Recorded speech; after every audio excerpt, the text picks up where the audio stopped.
conferenza stampa oggi in Vescovato perché domani ci sarà un evento che riguarda Rosario Livatino a Canicattì. Sì, alla fine della ricognizione canonica, domani si chiuderà l'ultima fase dell'attività del Tribunale che necessariamente deve essere costituito per seguire tale ricognizione.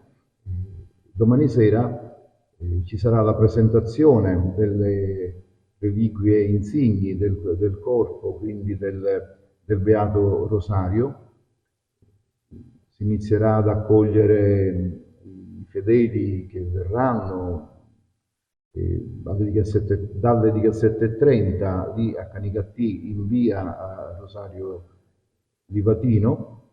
Per le 18 la presentazione dell'urna contenente il corpo, per le 18:30 l'inizio della Santa Messa che chiude questa fase, ma contemporaneamente apre la fase della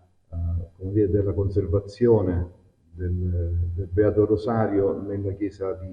di Santa Chiara in Canicattì, dove è stato predisposto un monumento in una delle cappelle che erano lì disponibili, quasi attendessero il Beato.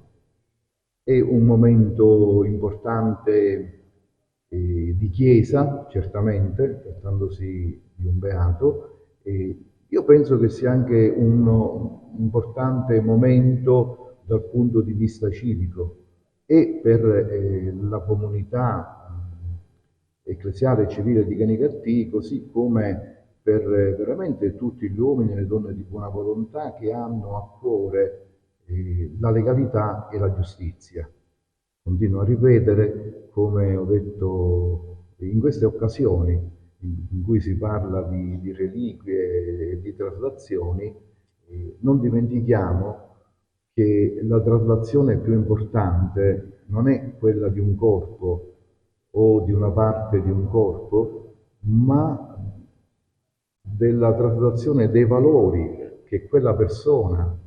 ha vissuto nella propria vita, nel corpo ecclesiale e quindi in ciascuno di noi, nelle nostre coscienze. Questo è il punto di forza, se no rimarrebbe rossa. Ci stiamo preparando che è un appuntamento impegnativo ma molto importante per la città di Canicattì, di cui io ringrazio fortemente anche l'Arcidiocesi, ma in primis il nostro Monsignore Alessandro Damiano per averci dato questa possibilità di avere l'opportunità di vedere il corpo del Beato Rosario Angelo Livatino. È molto impegnativo perché a livello logistico stiamo facendo una cosa che va al di là, però credo che la risposta di Canicattì sarà una risposta molto esaustiva, una risposta molto forte, anche perché dico tutto verrà realizzato vicino alla chiesa di Santa Chiara, perché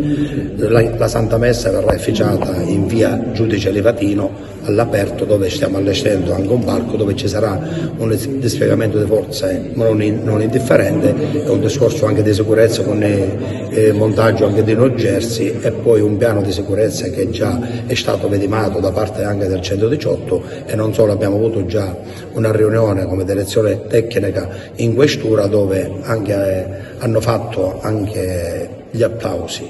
hanno dato l'ok